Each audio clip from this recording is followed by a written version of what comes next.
Hello and welcome again to Helping Humins, a video podcast by me, Misty J. Zanger.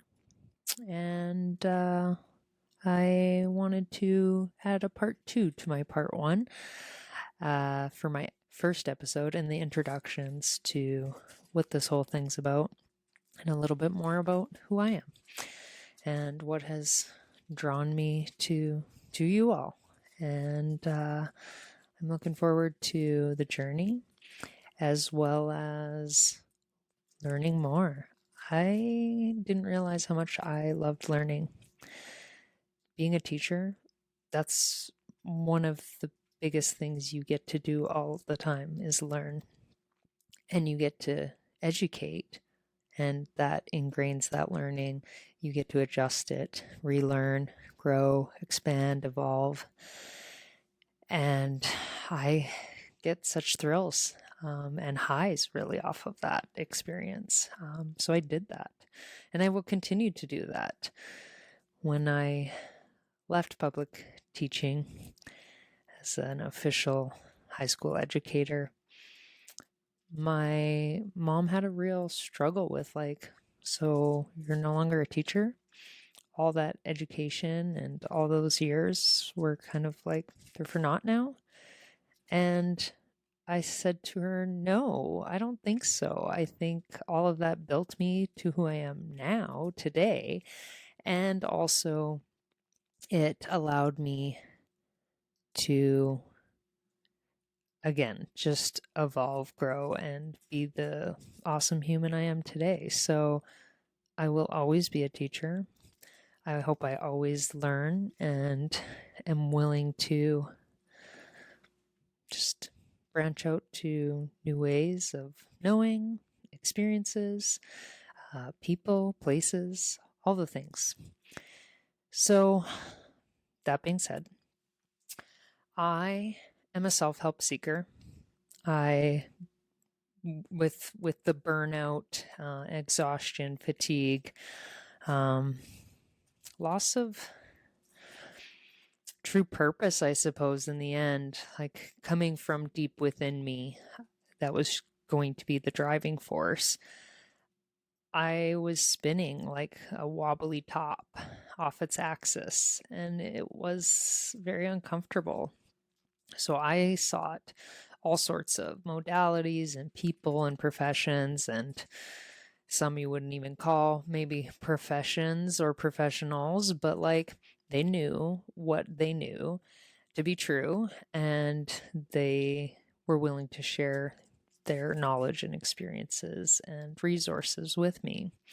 So from psychics to trauma-informed coaches, life coaches, everyday friends, whether they were still in the education system and learning that they too had plights and major issues with overwhelm, exhaustion, and some hardcore cases of burnout as well at all sorts of levels, all sorts of age levels of students that they were working with.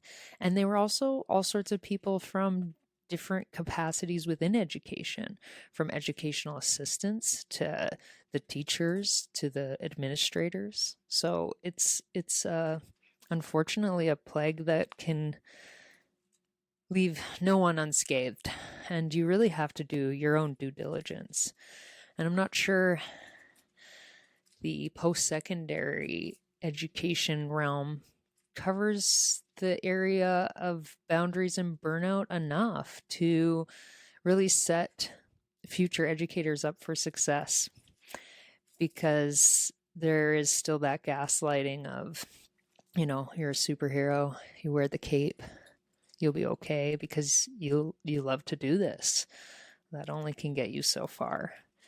And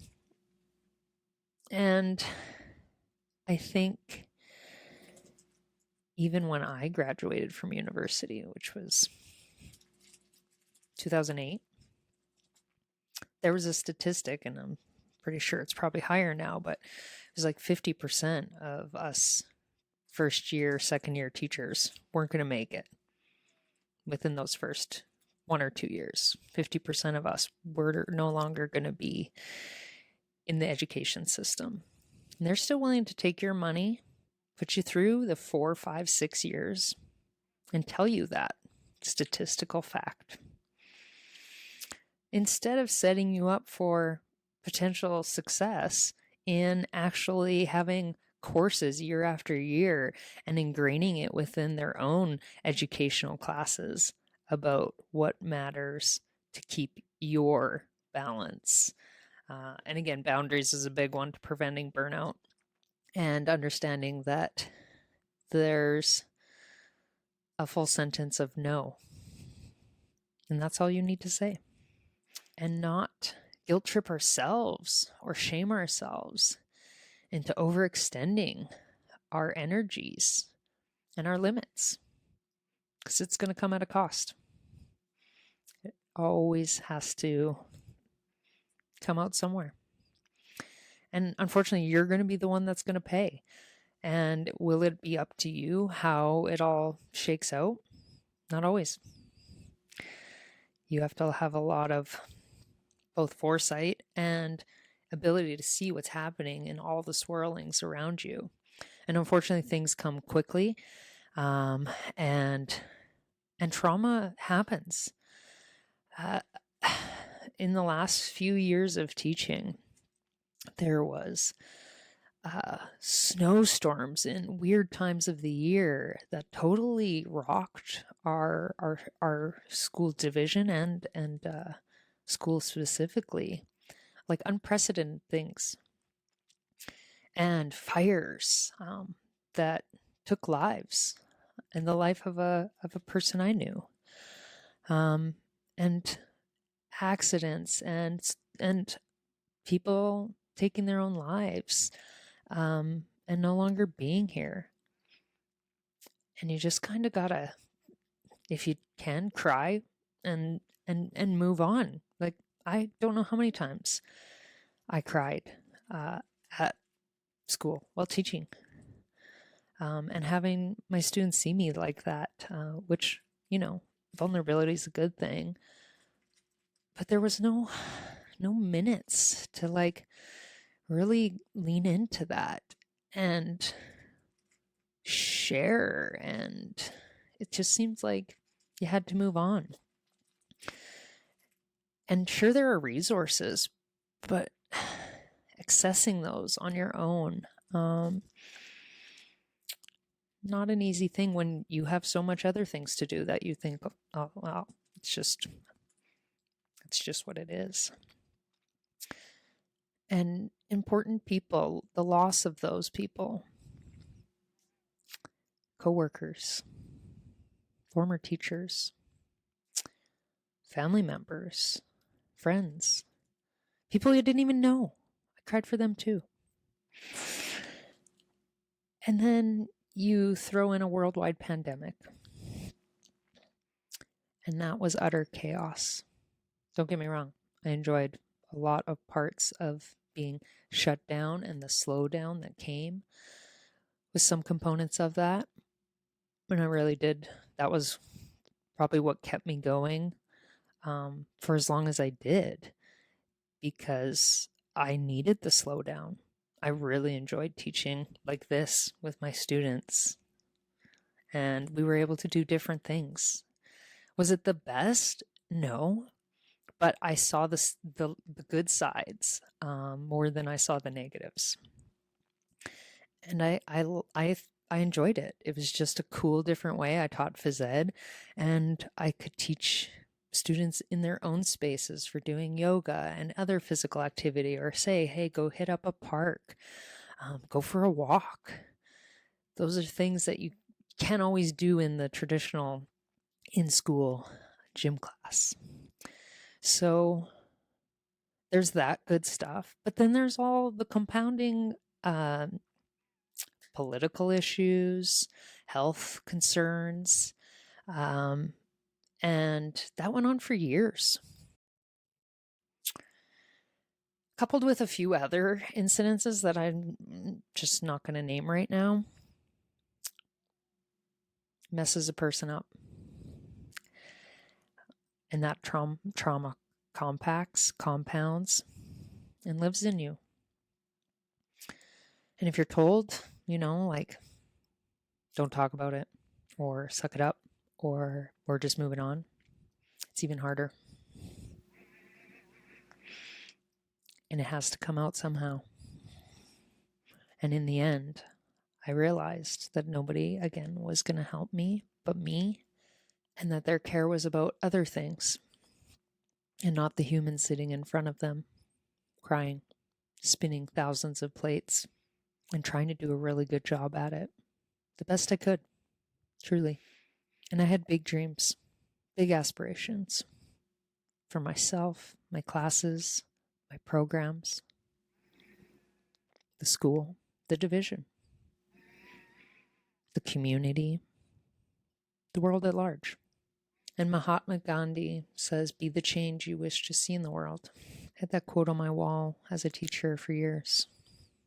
But I think until those days of finally coming to the end, as it were, in hindsight, it was the end of my time in public education. I had to be that for myself. I had to step back, say, I can't keep going like this. And I miss so many components of it. Obviously, not all. Coaching is a big one. Oh,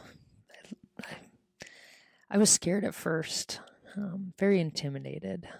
There was some really legendary coaches that really did well. I admired them, and I held myself to their standard. And they took years to hone their craft. And I was just baby giraffing. And eventually, especially post-pandemic, when we came back together, the world had changed for me. And I started to think differently. It wasn't just about the game anymore. It was about people and connection and care, compassion, while building skills and experiences and true self-belief. And now that I've seen Ted Lasso, I can see what it is I was doing, and seeing the potential in people and giving them the opportunity to have successes. And I think that's huge, which can often be robbed from us at any age, at any place, not just a sport or in an educational or career setting, whatever it may be. There are injustices, and I tried not to be the bearer of those and inflict them on others. So I ran really one big high school girls basketball team, and I enjoyed it a lot. Sure, there are cons. Again, everything has pros and cons, but there was something about being able to have this large group of humans who all had their things, blessings and curses, and we got to work together daily, weeks on weeks, which it's a long season. It's over 4 months. And you become a family. And I, in hindsight, thinking back, how many times did we try and lift up the person that was struggling or had their confidence so in the tanks? And I would be, we're getting so-and-so the ball, they're going to score, or whatever it was. We had a mission, and that was our team's mission. Win or loss, I honestly didn't care, because mostly I came from a background of not winning a lot, but I tried. And I hopefully had fun doing it. And I can tell you it's more fun when your team rallies around you and you get those little victories, which are, again, in the end, the big ones. Building of the community with compassion and kindness. So there was definitely some moments in that realm that really stuck with me, and I really enjoyed. I loved it. So now that I'm no longer in that capacity of coaching like that. And I'm a spectator watching, my niece and nephew and some other kiddos play their sports and do their passion projects and events and all the things and learn in class. And it sometimes saddens me to watch them get coached in a way that doesn't uplift them and make them feel like a rock star. So how can I help them while witnessing this? And I think that's one of my pursuits moving forward, is to help coaches be the best coaches they can be. Ted Lasso, Misty Zanger, there's so many amazing, heartfelt, loving, kind, compassionate coaches. And we're real. And we want everyone to succeed. And there's a little acronym for team. Together, everyone achieves more. It's not the best get it all of the success. It's truly joining together and uplifting from the bottom. They're there for a reason. They tried out. They came. That's scary. It's so brave of them. And then you don't play them, yell at them in practice, scold them for being late. Don't get me wrong, there are life lessons to be taught and character building to be done. But tearing people down, not going to be how you get your best results. And that person is a human being worthy of your care and your understanding, to see them as a human being, no matter what age they are, what event you're participating in with them. You need to see that and see yourself. How are you interacting with them? How do the parents and family members perceive what you're attempting to do? And you can't win it at all. And you will surely upset people, because you can be trying so hard right here and not see all this other stuff. And you can't. It's really difficult to cover all your bases. But the more you hone certain components, they will become natural. And you'll just do them, and you don't have to think about them. So you can start focusing on the things maybe over here that you were ignorant to, blind to, couldn't see, or couldn't deal with because you were too busy focused over here. So there's a lot to be said there. I can talk coaching for a long, long time. Ask me any questions. I will expand. But that's a little Ted's Talk idea that I have percolating, that we need to help coaches so they can help our littles, that will turn into helping the bigs, and everyone just lives a little bit less of a stressful, disappointing life. That's what I believe. Anywho, enough of the feeling heavy. This podcast is a new adventure for me. With my local one, I had somebody I know write a little song for it and record, and it's amazing. I freaking love it. And for this one, I have nothing.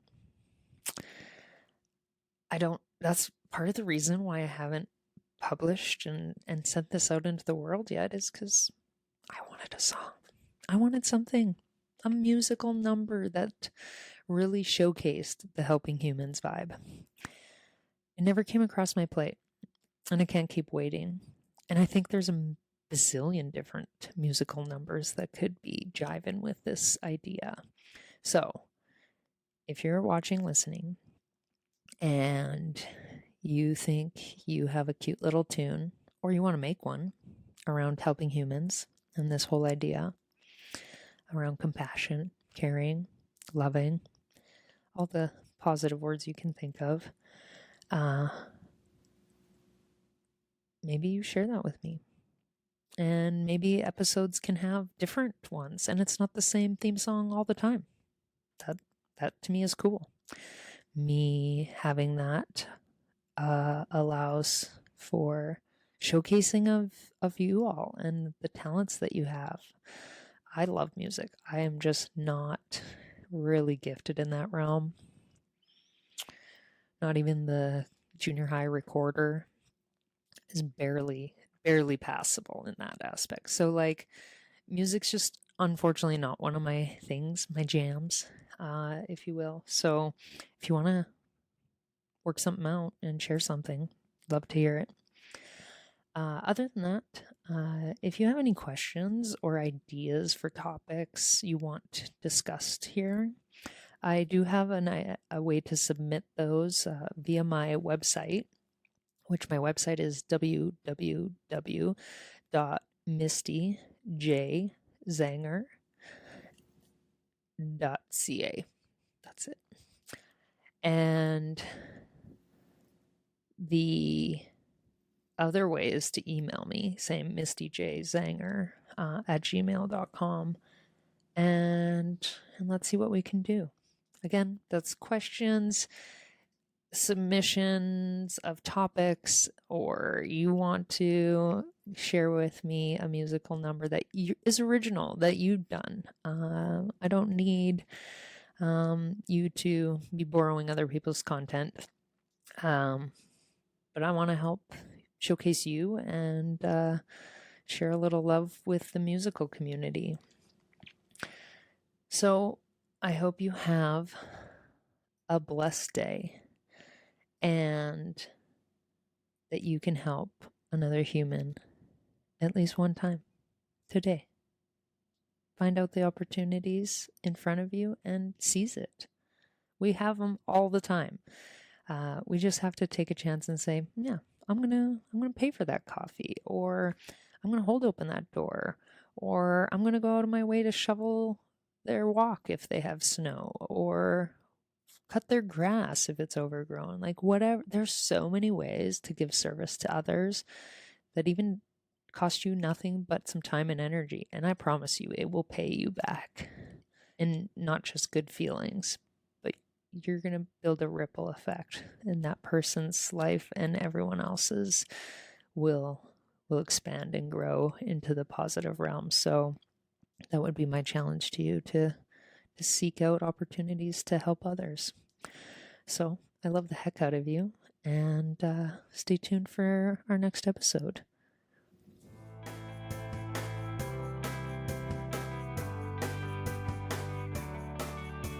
Thank you so much, lovely human, for listening to the Helping Humans podcast, which is created, hosted, and produced by Misty J. Zanger and is a Mystified Productions podcast.